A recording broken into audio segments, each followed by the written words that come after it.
శ్రీకాకుళం జిల్లా టెక్కలిలో ఎమ్మెల్సీ దువ్వాడ శ్రీనివాస్ కుటుంబ వ్యవహారం 2 రోజులుగా కొనసాగుతోంది. ఒకరిపై ఒకరి ఆరోపణలతో కుటుంబ వ్యవహారం రచ్చకెక్కింది. ఒకవైపు దువ్వాడ శ్రీనివాస్ సతీమణి కూతురు శ్రీనివాస్ కొత్త ఇంటి దగ్గర ఆందోళన చేపట్టారు. మరోవైపు మరో మహిళ మాధురి వ్యాఖ్యలు తీవ్ర దుమారం రేపుతున్నాయి. తమను పట్టించుకోకపోవడంతోనే గొడవలు జరిగాయని దువ్వాడ వాణి అంటే రాజకీయ కాంక్ష తన మాటే నెగ్గాలనే పంతంతోనే గొడవలు జరిగాయని దువ్వాడ శ్రీనివాస్ అంటున్నారు. తమ కుటుంబానికి ఎలాంటి సమస్యలు రాకుండా చూసుకున్నారని అంటున్నారు.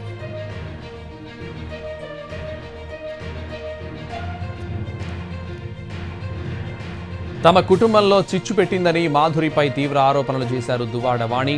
ఇవన్నీ ఒకెత్తైతే 2 రోజులుగా దువ్వాడ కొత్త ఇంటి ముందే కూర్చొని కుమార్తెలు ఇద్దరూ నిరసన తెలుపుతున్నారు. తమకు న్యాయం కావాలని డిమాండ్ చేస్తున్నారు.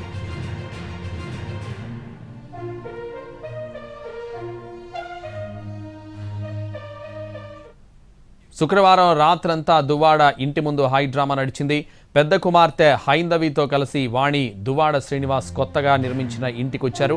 ఇంటి గేట్లను బలవంతంగా తెరిచి వాణి హైందవిలు లోపలికి వెళ్లేందుకు ప్రయత్నించారు. ఈ క్రమంలో వారిని అడ్డుకున్నారు దువ్వాడ శ్రీనివాస్. ఇంట్లోకి రానివ్వకుండా పోలీసులను కాపలా ఉంచారు. కుటుంబ సభ్యుల మీదకు కర్రలతో దాడి చేసేందుకు ప్రయత్నించారు.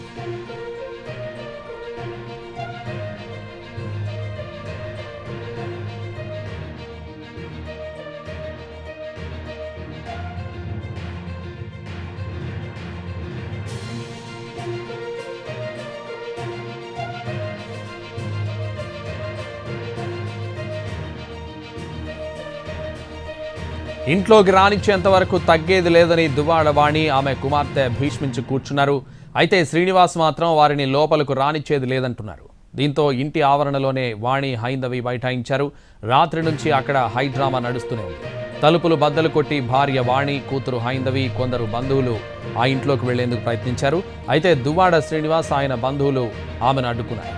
ఈ సమయంలో శ్రీనివాస్ భార్య పిల్లలపై తీవ్ర స్థాయిలో విరుచుకుపడ్డారు. ఆగ్రహంతో ఊగిపోయారు. దువ్వాడ సోదరులు కూడా వాణితో గొడవకు దిగారు.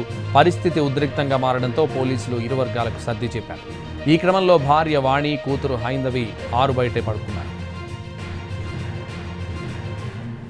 దువ్వాడ ఇంటి దగ్గర పోలీస్ పికెటింగ్ ఏర్పాటు చేశారు. తన భార్య తన మొదటి శత్రువు అంటూ తీవ్ర విమర్శలు చేశారు దువ్వాడ.